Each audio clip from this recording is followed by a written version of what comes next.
We now have a beguilingly simple description of the growth of wealth after n days of trading.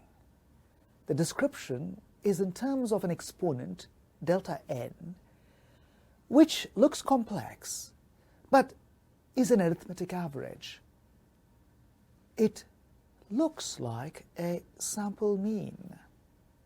You remember the duck which has frequently crossed our paths. If it walks like a duck, if it quacks like a duck, it looks like a duck. If it walks like a sample mean, if it quacks like a sample mean, it looks like a sample mean. The moment we have something like an arithmetic average, a sample mean, we immediately think about concentration via the law of large numbers. But of course, for this to work, we're going to now have to flesh out an underlying chance law. So let's put in place a sanitized structure for an idealized stock market. Let us suppose we have a stochastically stationary market. In other words, the stock price relatives day to day are governed independently by an underlying chance law. In other words, the individual stock price relatives x1, x2, x3 for day 1, day 2, day 3 and so forth are independent of each other. They connote independent trials from a common underlying distribution. Let's say the poster child for that is a stock price relative x drawn according to a law. Bear in mind, I am not saying that on a given day's trading, the movement of a stock cannot affect another stock. Yes, indeed it can. For example, on a given day, if the tech sector is doing well, then you'd anticipate that technology stocks pull each other up. Whereas if, let's say, the medical sector, the pharmaceutical sector is doing poorly, you might anticipate that pharmaceutical stocks pull each other down. There could well be dependencies in the movements between stocks. What we are saying, though, is that on a day-to-day basis, the entire ensemble of movements govern repeated independent trials. Within the day, the stock market movements could well be dependent in very complicated ways.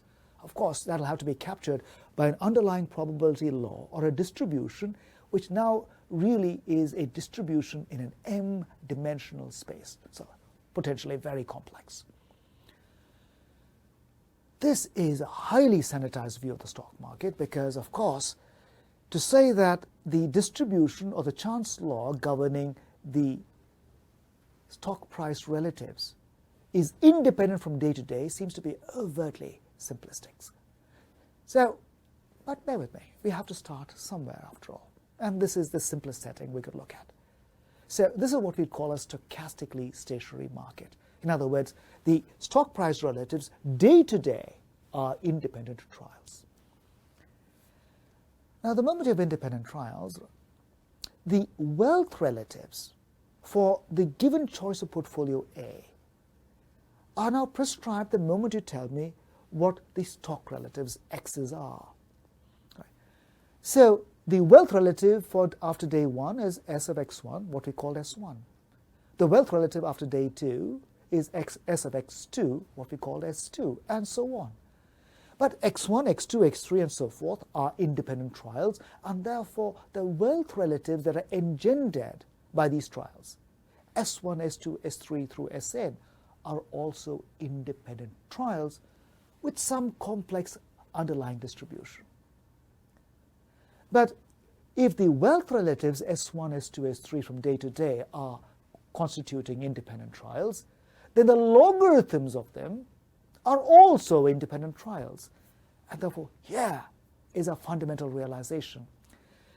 The logarithms of the wealth ratios day to day constitutes a sequence of repeated independent trials with an underlying common distribution. Potentially very complex, potentially engendered ultimately by the probability law which governs the stock price relatives day to day. But in principle, we've got a sequence of independent trials with some complicated underlying distribution. A natural question then to ask is, what is its expectation? So let's take a typical such trial governed by that distribution and look at the expectation of the logarithm of the wealth relative for a given day. The expectation of a logarithm of S. For a generic x, the expectation of the logarithm of S of x. Let's pause and take a good long look at this. We have now reduced the problem to a sequence of repeated independent trials. These trials connote the logarithm of the wealth ratios day by day. The expectation of this now depends only on two things. One, whatever the underlying chance law for the stock price relatives x is. That's potentially very complex, but it's a fixed distribution in this model, and that distribution is not varying from day to day. And second, it depends only on the particular portfolio of wealth distribution that we are using, the constantly rebalanced portfolio A. So if you assume that the underlying chance law for the stock price relatives is something fixed but unknown, at the end of the day, the expectation of the logarithm of the wealth relatives is determined solely by the choice of portfolio. Let's call it delta of A.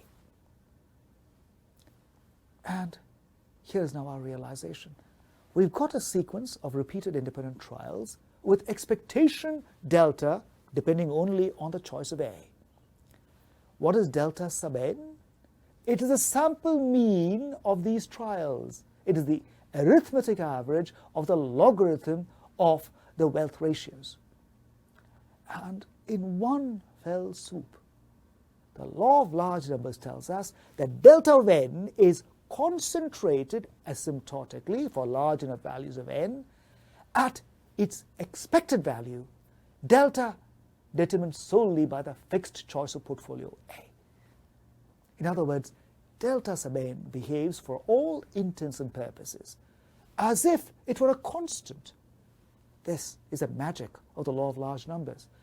A very chance-driven entity obtained by a myriad of chance fluctuations, when suitably averaged, behaves in essence like a constant. Of course, we could dress up this raw statement by putting in place error tolerances and confidences, and then we have a formal statement of the law of large numbers. But once we've understood what the law of large numbers is saying, then we could capture all of this by simply saying delta of n behaves like a constant. It behaves like delta of A, a fixed number determined solely by A. And let's capture all of this verbiage in short by simply introducing some new notation. Let us simply write delta sub n is equal to, with a little dot on top of the equal sign, a constant. Of course, delta of n, of course, is not actually equal to a constant. Delta n, on one hand, is a chance variable. The constant is determined solely by the portfolio A. But the law of large numbers tells us that with very high probability, delta of n is going to be very close to delta of A. Delta of n behaves like a constant. And with this in hand, our growth of wealth takes on an even simpler mien, an even simpler cast. After n days of trading with a constantly rebalanced portfolio, assuming that we have a stochastically stationary market of repeated independent trials for the stock price relatives, wealth grows essentially as if it were constant. It will behave essentially like 2 to the power n times a constant delta of A. And now we can interpret what that constant is. 1 over delta of A represents the number of days needed for you to double your wealth. Of course, this is if delta of A is positive. Of course, there's a possibility that delta of A is negative, because you remember that a logarithm could be negative or positive.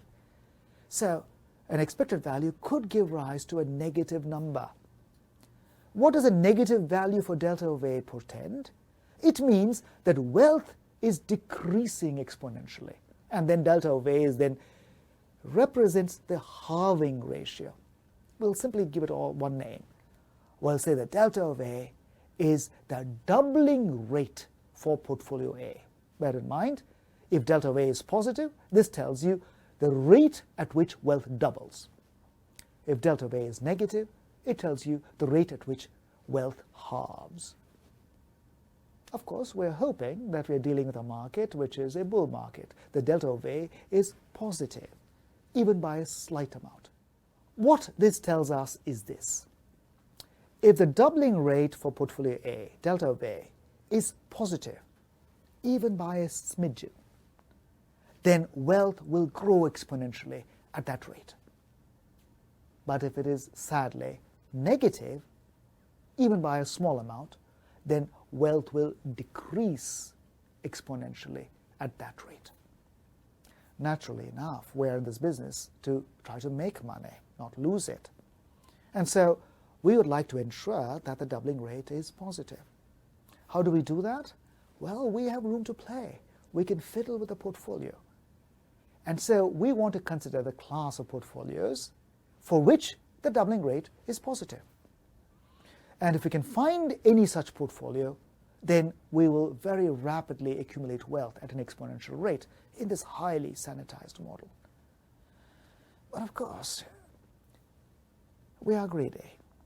We not only want to accumulate wealth, we want to accumulate wealth fast.